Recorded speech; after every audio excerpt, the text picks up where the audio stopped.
Of all the phenomena in the universe that we observed with our own eyes in history, none was more shocking than electricity. Why? Because when it brings itself from the sky in the form of lightning, it can be pretty loud, frightening, and deadly. Because of this, religions around the world created gods, people who were responsible, a type of explanation for why something of this nature would happen. No human would ever tame this type of power, only the gods. At least that is what they thought back in the day. Most religions around the world explain the phenomenon in a sort of God way, giving it a personification, a person who is responsible for doing it. Most Bantu religions, unlike most religions around the world, embrace phenomena for what they are and might have a story around it, but it won't be consistent in any way. So, for example, in the Zulus, lightning is just the gods or the god in heaven just playing around. Maybe. Another explanation from the exact same tribe is that it's the anger of the sky. Some of these people don't even belong or believe that it has anything to do with anything outside of just naming it and saying there it is. You have all kinds of people in all kinds of religions around the world trying to explain it, but the Bantus remained agnostic. But this is not just one way of taming electricity. There's literally the taming of it through static. And static electricity was tamed BC. People were observing this phenomenon and having great deep thoughts about it. In fact, if we read from NASA, we can see that published or established ideals or ideas from back in the day about what we should or shouldn't believe about the history of electricity is written down for us. Early history of electricity and magnetism. So for this study has examined the flow of the electric fluid, stressing aspects relevant to everyday life. But long before people knew of electrons and protons, they wondered, what did such a fluid consist of? A flow through a pipe usually consists of water, compressed air, hydraulic fluid, blood, or some other fluid.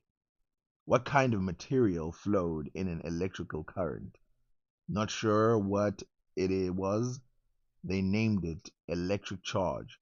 When electric charge is not flowing but stands still, we call it static electricity. Static, not flowing. Static electricity was already known to the ancient Greek philosophers. Thales of Miletus, around 600 BC, probably knew that amber, fossilized pine sap, a plastic like non conductive materials, could attract light pieces of straw and feather when lightly rubbed with dry cloth or fur. Most modern plastics also act that way. A plastic comb, for instance, before discussing this further, however, it may help to examine permanent magnets, which share many of the features of static electricity. The ancient Greeks also knew about magnets. They noted that on rare occasions, lodestones were found in nature, chunks of iron rich ore with the puzzling ability to attract iron. Some were discovered near the city of Magnesia, now in Turkey, and from there the words magnetism and magnet entered the language. The ancient Chinese discovered lodestones independently and in addition found that after a piece of steel was touched to a lodestone, it became a magnet itself. Around the year 1000 or earlier, according to some sources, the Chinese discovered another strange but very useful property of magnets placed in a vessel floating in a bowl of water. A lodestone, or a magnetized steel bar, always lined up with its magnetic poles, the points where the magnetic pull was strongest in the north-south direction. From that grew the magnetic compass, which helped sailors keep a straight course far from land and made possible voyages of discovery such as the ones by Columbus. The study of nature by Greek philosophers about 500 BC to 200 AD was followed by an era of little progress. Science again started advancing after the invention of the printing press by Johannes Gutenberg. But before we go into people like that, let's go back in the past, because we know that this is not necessarily true, because we have the golden age of Islam where people were very curious.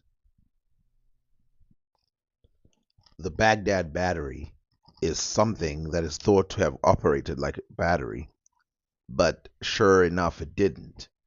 But this does not mean it had nothing to do with electricity. In fact, some speculations think that it might have worked with some levels of static electricity, meaning that the properties that are in it, things like lemon juice or whatever, things like the iron rod and copper, and the way that they're situated, make it so that it can actually, if you touch it, it will generate a small current that will touch your skin and give you a little bit of a shock.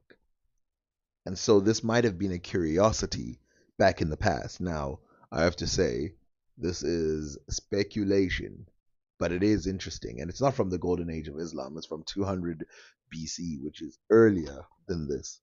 But during the golden age of Islam, two people who I have seen some of their work wrote about static electricity. So it didn't stop and then come back in the time of Gutenberg. It carried on. For example, Al Kindi, Al Biruni, and even Al Jahiz have some interests in static electricity.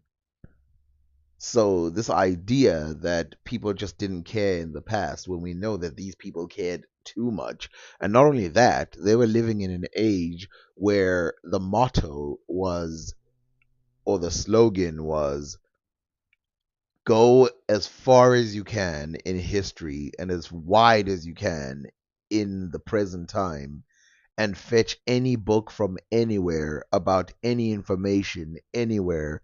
And if you have a book that I don't have, then you will be a great man.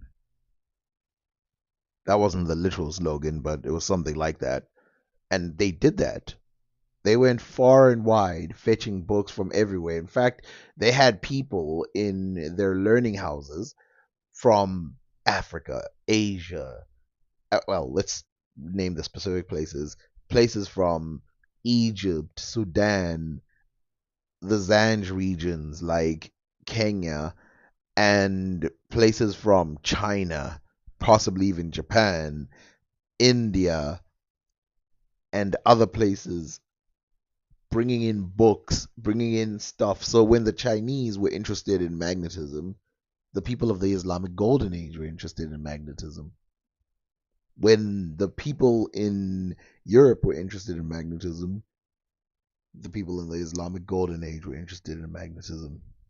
So to say this stopped, it's a very old fashioned way of looking at things. It's very outdated. Even though Arabs are added to the story, like most historical accounts, Africans are completely laid out or left out of the conversation. And I don't know why, given the fact that we too knew about things like magnetism and static electricity and other phenomena that would happen. And of course, we knew about lightning. We have all kinds of things related to these phenomena, all kinds of concepts and things, but they are ignored by historians, mainly because they weren't written down in the same way. But remember, the history of Africa and them being surrounded by others and in times when they weren't foreigners is very recent. Meaning, we're not talking about people who were experimenting, 4,000 years ago. We're talking about some of these people are like 150 years ago was the first time that foreigners influenced them. Some of them it's 200, some of them 300, some of them 400. But when they got there, they found them with things. And I don't mean that that was the first time they did it. I mean, there was very little foreign influence until that time. And when that time happened, they wrote about what these people had experienced. And they certainly experienced stuff like static electricity.